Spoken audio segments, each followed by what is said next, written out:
உனக்கு கொடுத்த வாக்கு நான் இன்னும் மறக்கல. நானும் சாரு கேஷவ் கல்யாண விஷயமா ராகவனுக்கு நெருக்கடி கொடுக்க போறேன். அதை என் ஒய்ஃப் கிட்ட சொல்லி அவ காயத்ரி கிட்ட பேசினானா மத்ததை அவ பார்த்துப்பா. அப்படியே தமிழை அங்கேருந்து சென்னைக்கு வரவழைக்க ஏதாவது ஏற்பாடு பண்ணணும். பார்க்கலாம், அதுவும் காயத்ரி மனசு வச்சா நடக்கும்.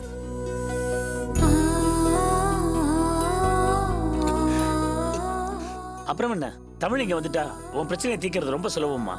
நீயே தமிழ்கிட்ட பேசி சமாதானம் ஆயிடலாம். அங்க சாருவுக்கும் ஒன்றும் பிரச்சனை இல்லை. தமிழ் கிடைக்கலைங்கிற கோவத்துல அவர் ராகவன் கிட்ட சத்தம் போடுவா. அவனே அவளை கொண்டு போய் ஆஸ்பத்திரியில் சேர்த்துருவான். அங்க சாரு பிரச்சனையும் தீர்ந்துடும். இதெல்லாம் நடக்குங்கிற நம்பிக்கையோட இருக்கேன். பார்க்கலாம், நடக்கும். வரேன் சார். நல்லதுங்க. வாங்கம்மா. வாங்க. இவங்களெல்லாம் விட உங்களை தான் பார்த்து பேசணும்னு வந்தேன். ஆரம்ப காலத்துல நீங்க துளசிக்கு அனுசரணையா இல்லைனாலும் இந்த மாதிரி நேரத்துல அவளுக்கு நீங்க உறுதுணையா இருக்கிறத கேட்டு நான் ரொம்ப சந்தோஷப்பட்டேம்மா.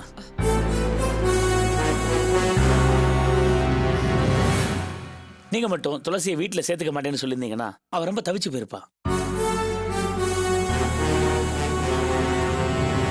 கஷ்டம்னு வந்துட்டா நான் சித்தியா இல்லாம தாயா இருந்து கவனிச்சுப்பேன்னு நிரூபிச்சிட்டீங்களே, புண்ணியத்திலேயே பெரிய புண்ணியம் இதுதான்மா.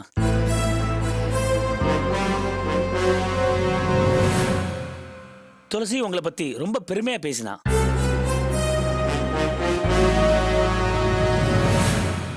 சித்தி என் மேல ரொம்ப அன்பா இருக்காங்க, ரொம்ப பாசமா நல்லபடியா பாத்துக்கிறாங்கன்னு என்கிட்ட சொன்னான்.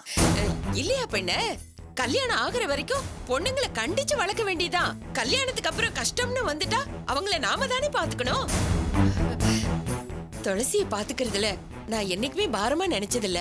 காலம் முழுக்க இவளை இங்கேயே வச்சு கண்கலங்காம பாத்துக்கிறதுக்கு நான் தயாரா இருக்கேன். அதுக்கு அவசியமே இருக்காதுமா. துளசி சீக்கிரமே தமிழ் வீட்டுக்கு போயிடுவா. அதுக்கான ஏற்பாடுகளை நான் பண்ணிட்டு இருக்கேன். தைரியமா இருங்க. அப்படி போனா எனக்கும் சந்தோஷம்தான். அதுக்கு அந்த கடவுள் மனசு வைக்கணுமே. முதல்ல எங்க வீட்டுக்கு வந்திருக்கீங்க, இருங்க, சாப்பிட்டு தான் போகணும். இல்லம்மா, நான் இன்னொரு நாள் வரும்போது கண்டிப்பா சாப்பிடுறேம்மா. இப்ப எனக்கு கொஞ்சம் வேலை இருக்கு, நான் கிளம்புறேம்மா. சரிங்க. வரேன் சார். சரிங்க. வரேன் துளசி. வரேம்மா. சரிப்பா. போயிடுறேன். அவர் என்ன சொல்லிட்டு போறாருன்னு கேட்டீங்கல்ல? நான் துளசிய ஆதரவா பாத்துக்கிறது புண்ணியத்திலையும் பெரிய புண்ணியமா. என்னோட அருமை 3வது மனுஷனுக்கு கூட தெரிஞ்சிருக்கு, இங்க இருக்கிறவங்களுக்கு தெரிய மாட்டேங்குதே. என் அருமையை எப்பதான் நீங்க எல்லாம் புரிஞ்சுக்க போறீங்களோ? பேசுறது என்னமோ வெண்ண மாதிரி தான் பேசுவா, உள்ள இருக்கிறது எனக்கு தானே தெரியும்.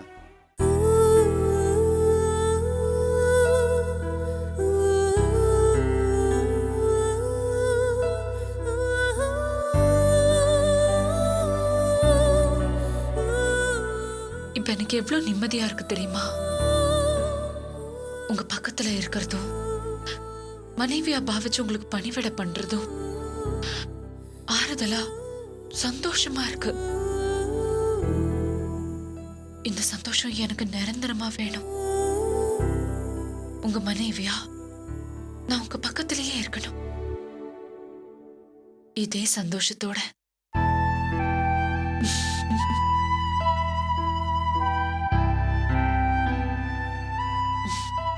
ஃபீவர் விட்டு நீங்க தூங்கி எழுந்ததும் உங்களை கூட்டிக்கிட்ட தனியா பீச், பார்க், ரெஸ்டாரண்ட், மால் எங்கேயாவது போகணும். கையை கோத்துக்கிட்டு பெங்களூர் ரோட்ல ஹாயா சுத்தணும்.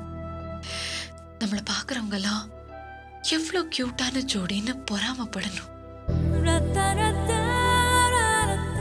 இங்க பெங்களூர்ல நீங்களும் நானும் மட்டும் தனியா இருக்க போறோம்.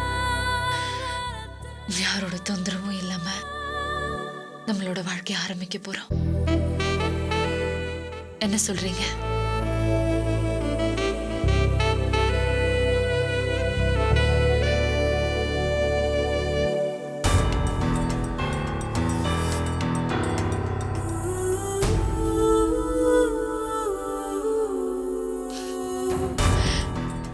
மௌனம் சம்மதம் இல்ல?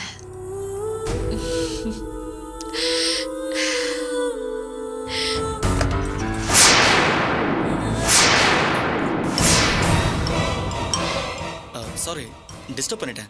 அப்புறம் வரட்ட? அதான் மேனேஜ் இல்லாம உள்ள வந்துட்டியே, அப்புறம் என்ன? வா. இல்ல சாரு, நீங்க பேசிட்டு இருங்க, நான் வேணா வெளியே வெயிட் பண்றேன். 1 hour கழிச்சு வரட்டுமா? முதல்ல இப்படி கேவலமா யோசிக்கிறத நிறுத்து. ஜஸ்ட் ஃபீவர் இருக்கான்னு பார்த்தேன், அவ்வளவுதான். ஓ, தூங்கிட்டு இருக்காரா? பேசிட்டு இருந்த மாதிரி தெரிஞ்சுது. என்ன தூங்குறவருக்கு டைலாக் சொல்லிட்டு இருக்கியா? Funny girl. ஏய், என்ன பேசுற?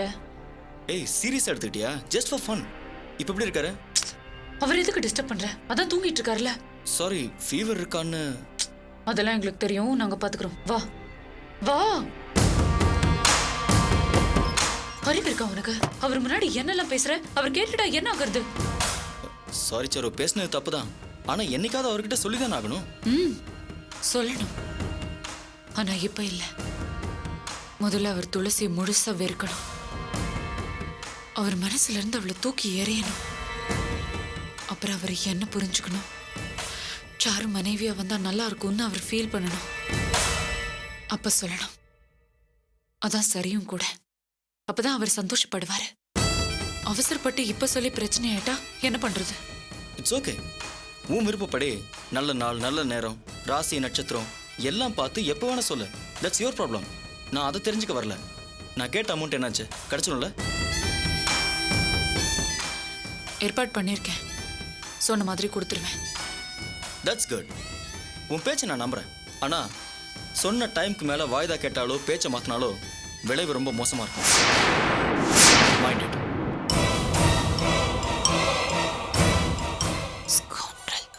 எல்லாம் என் நேரம். வாட்? இல்ல, டைம் என்னாச்சுன்னு கேட்டேன். 7:40. மென்டல்.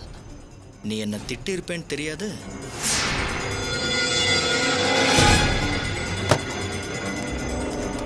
சாரு, ஒரு கப் காஃபி கிடைக்குமா ப்ளீஸ்?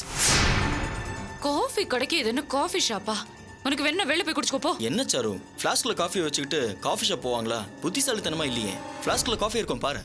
அது அவருக்காக வச்சிருக்கிறது. காய்ச்சல் வந்ததுல இருந்து பாவம் எதுவுமே சாப்பிடாம இருக்காரு. So what? ஃபீவர் இருக்கிறவங்க மட்டும் குடிக்கிறதுக்கு அதனா ஃபீவர் ஸ்பெஷல் காஃபியா? தலைவலியா இருக்கு, கொஞ்சம் குடிச்சாரு. உன் இம்சை தாங்க முடியல.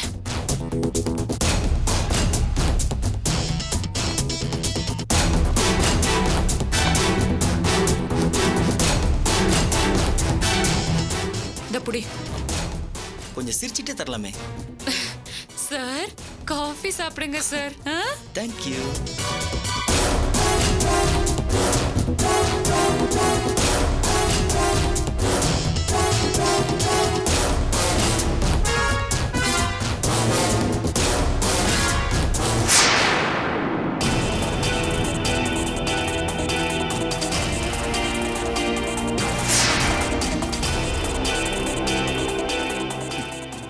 எப்படி லுக் விடுறா?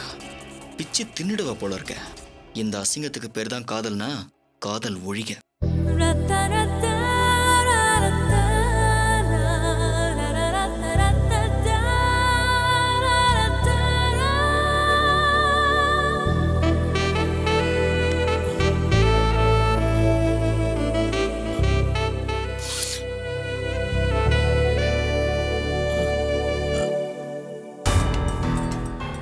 சாரு, சாரி, நல்லா தூங்கிட்டேன். நீ எப்போ வந்த? வீட்டுக்கு போன 2 hours வந்துட்டேன். நீங்க அசந்து தூங்கிட்டு இருந்தீங்க. அதான் உங்களை டிஸ்டர்ப் பண்ண மனசு வரல. எதுக்கு சாரு தேவையில்லாம சிரமப்படுற? இதுல என்னங்க சிரமம் இருக்கு? உங்களை நான் பாத்துக்காம வேற யார் பாத்துப்பாங்க? அத்தை சொல்லிருக்காங்க, என் பையனை உன்கிட்ட ஒப்படைச்சிருக்கேன், நல்லபடியா பாத்துக்கோன்னு. அதான் உங்க பக்கத்திலேயே உட்காந்து நீங்க சீக்கிரம் குணமாகணும்னு ட்ரை பண்ணிட்டு இருந்தேன். ஃபீவர் பரவாயில்ல இப்போ விட்டுருச்சுல்ல?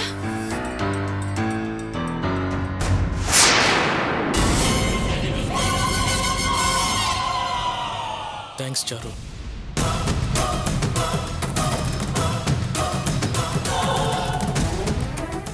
எதுக்கு தேங்க்ஸ்? என் மேல இந்த அளவுக்கு கேர் எடுத்துக்கிறியே, உன்னை மிஸ் பண்ணிட்டேனோன்னு தோணுது. எப்படி தோணுது? கஷ்டம்னு வரும்போது நான் இருக்கேன்னு உதவி பண்றது தான் உண்மையான பாசம். நான் கல்யாணம் பண்ணியிருந்தா அது எனக்கு நிரந்தரமா கிடைச்சிருக்கும். இப்ப மட்டும் என்ன கெட்டு போச்சு? கல்யாணம்ங்கிறது வெறும் தாலி சம்பந்தப்பட்ட விஷயம். நீங்க எனக்கு தாலி கட்டலன்னா என்ன? நம்மளோட அன்பை வெளிப்படுத்த அது அவசியமா என்ன?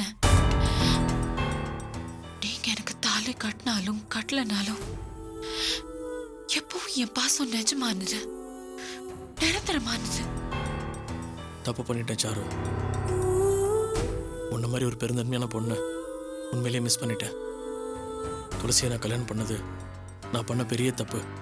அவளால் நிம்மதி போச்சு, ரொம்ப வேதனை அனுபவிச்சிட்டேன். இனிமே என் லைஃப்ல அவளுக்கு இடமே கிடையாது. நான் முடிவு பண்ணிட்டேன். என் மனசுல இருந்து அவளை தூக்கி எறிஞ்சிட்டேன். எனக்கு நீ மட்டும் போதும் சாரு.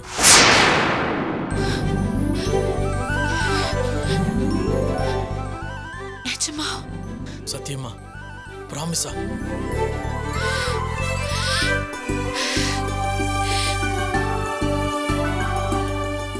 போதுங்க,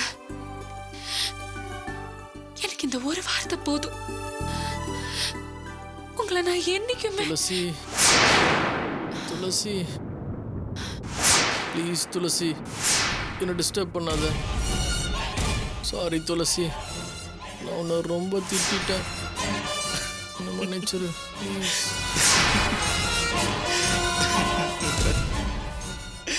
துளசியா? என்ன சாரு, முதலுக்கே மோசம் வந்துடும் போல இருக்கு. நல்ல காமெடியா இருக்கு. இப்ப எதுக்கு சிரிக்கிற? இல்ல சாரு, நீ உன் மொத்த அறிவையும் யூஸ் பண்ணி தமிழை கரெக்ட் பண்ணணும்னு பெருசா பிளான் போட்டு வேலை பார்க்குற. அன்ஆத்தரைஸ்ட் வைஃபா இவருக்கு சர்வீஸ் பண்ணிட்டு இருக்க. இவர் என்னடானா தூக்கத்துல துளசிங்கிறாரு. ரொம்ப கஷ்டம். வேற கேஷவ், சிரிக்காத, எனக்கு அப்படியே பத்திக்கிட்டு வருது. சாரி சாரு, தப்பா எடுத்துக்காத. என்னால முடியல. இப்போ உன்னை பார்க்க எப்படி இருக்கு தெரியுமா? தமிழ்ல ஏதோ ஒரு பழமொழி சொல்லுவாங்களே, கனவு காத்து எலின்னு. அது இளவு காத்த கிளி. பழமொழி மட்டும் கரெக்டா சொல்ற. அப்படி ஆயிடுவேங்கிற பயமே இல்லையா உனக்கு? சாரி சாரு, தப்பா எடுத்துக்காத. எனக்கு நம்பிக்கையே இல்லை. வாய் மூடு. என்னடா பணம் வந்துருச்சுங்கிற திமிரல என்ன கேலி பண்றியா? ஏன் உனக்கு நம்பிக்கை இல்ல? நாம ஆசைப்படுறோம், ஆனா ஆண்டவன் கொடுக்கணும்ல. நேத்து once for all goodbye சொல்லிட்டேன்னு சொன்னாரு. ஆனா இப்ப தூக்கத்துல கூட துளசி தானே புலம்புறாரு. ஆள் மனசுல என்ன இருக்கோ அதைத்தானே தூக்கத்துல பேசுவாங்க.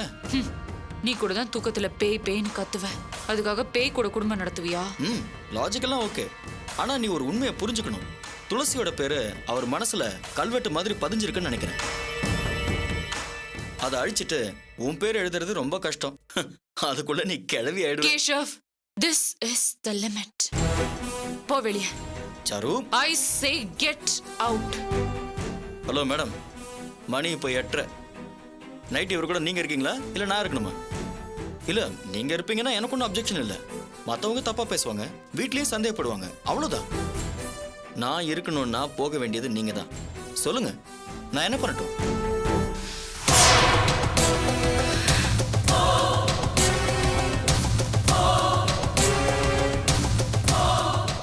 அவர் தூங்கி எழுந்ததும் சாப்பிடறதுக்கு ஏதாவது கொடுத்துட்டு பிரிஸ்கிரிப்ஷன் பார்த்து இந்த மருந்தெல்லாம் கொடு. உத்தரவு மேடம். காமெடிங்கிற பேர்ல ரொம்ப ஓவரா பண்ணிட்டு இருக்க கேஷவ். எனக்கு பிடிக்கல.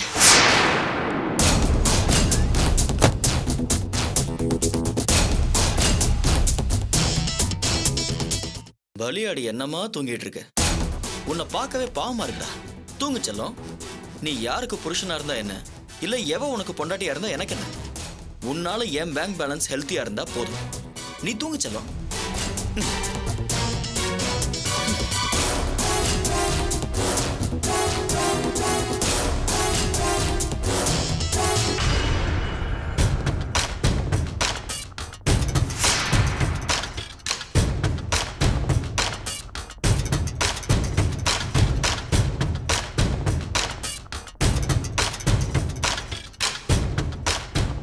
என்னங்க, சாப்பிடுங்க.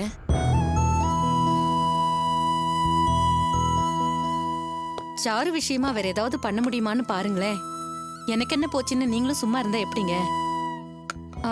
இல்ல, அவ உங்ககிட்ட நடந்துகிட்டது என்னவோ தப்புதான்.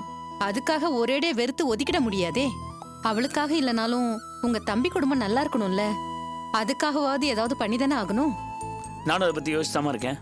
ஆனா என்ன பண்றது, அவளுக்காக நம்ம எது பண்ண போனாலும் அது நமக்கே வில்லங்கமா வந்து முடியுதே. அதனால தான் எனக்கு இதை பத்தி பேசவே தயக்கமா இருக்கு. சாருவோட நிலைமையை எப்படியாவது ராகவனுக்கு புரிய வச்சாகணும். அவமானப்பட்டாலும் சரின்னு பல்ல கடிச்சிட்டு ராகவனுக்கு புத்தியில வரைக்கிற மாதிரி எப்படியாவது சொல்லிட்டா போதும். சாருவை குணப்படுத்துற வேலையை அவன் பார்த்துமா. நீ பேசுமா. ஐயோ, நானா? உங்க தம்பி கிட்ட நீங்க பேசி ஒன்னும் நடக்கல. ராகவன் கிட்ட நீ பேச வேணாமா, காயத்ரி கிட்ட பேசு. ராகவன் இப்போ நினைச்சா எனக்கு வருத்தமாக தான் இருக்கு. அவன் பேசின பேச்சுக்கு அவன் குடும்ப தலையிடறதே தப்பு தான். இருந்தாலும் எனக்கு என்னன்னு இருக்கு, எனக்கு மனசு கேட்கல. நமக்கு என்ன ஆச்சு, நம்ம பாட்டு இருந்துட்டா சாரு வாழ்க்கை மட்டும் இல்லை, அவன் குடும்பமே நில குழஞ்சு போயிடும். ராகவன் சாருவை தான் எதிர்காலமாக நம்பிட்டு இருக்கான். அவன் என்னை எதிரி நினைச்சாலும் சரி, அவன் நிம்மதிக்காவது சாருவை சரி பண்ணி ஆகணும். சரிங்க, காயத்ரி கிட்ட என்ன பேசணும்னு சொல்லுங்க, நானே பேசுறேன். ரெண்டு குடும்பத்து நடுவில் பேச்சுவார்த்தை இல்லைன்னு தெரிஞ்சுட்டா சாரு எல்லை மீறி எதை வேணா பண்ணலாம்னு நினைப்பா. முதல்ல அங்கே என்ன நடக்குதுன்னு நமக்கு தெரிஞ்சாகணும். நீ என்ன பண்ற, காயத்ரிக்கு ஃபோன் பண்ணி என்னதான் இருந்தாலும் மாமா மேல தான் தப்பு, அவரே நம்ம வீட்டு பொண்ணை இப்படி சந்தேகப்பட்டு பேசியிருக்க கூடாது, நான் அவருக்காக மன்னிப்பு கேட்டுக்கிறேன்னு அவகிட்ட சமாதானமா பேசு.